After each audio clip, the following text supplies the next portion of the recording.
Jadi untuk arus mudik kami sudah menyiapkan webnya, yaitu cuacasumsel.com. Nah, di sana informasi mudik untuk jalur darat maupun laut, dan juga perakiraan kondisi cuaca di bandara-bandara ini sudah tersedia.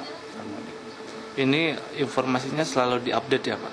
Ya, untuk update ini sampai kecamatan 3 jam sekali, jadi perakiraannya 3 jam ke depan, itu sampai untuk 3 hari ke depan untuk jalur perakiraan darat. Saja klik ini. Di sini ada jalur mudik Lebaran 2018. Jalur mudik Lebaran, langsung dilihat.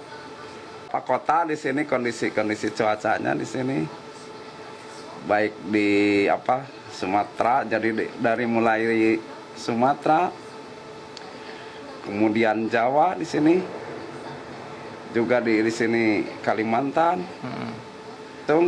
Kita dapat kondisi perakiraan untuk siang ini, jadi saat mudik.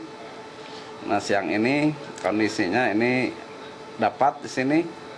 Ini kondisinya cerah, kemudian kelembabannya, kemudian kondisi untuk beberapa.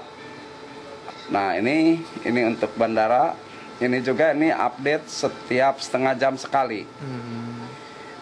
Jadi kalau kita mau terbang misalnya dari Palembang ke Cengkareng misalnya, jadi langsung saja ini Pelan-pelan Pak.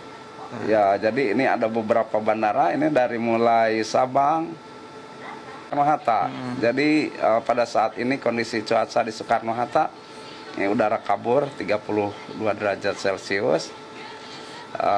Kemudian ini anginnya 11,1 km per jam.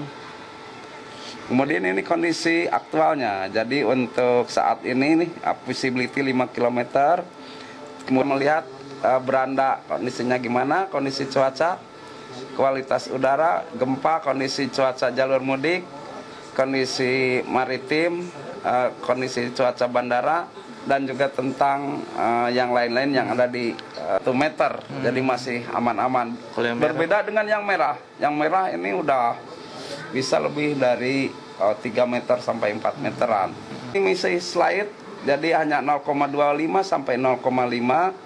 Kecepatannya ini antara 3 sampai 12 knot. Angin dari arah timur. Ini ada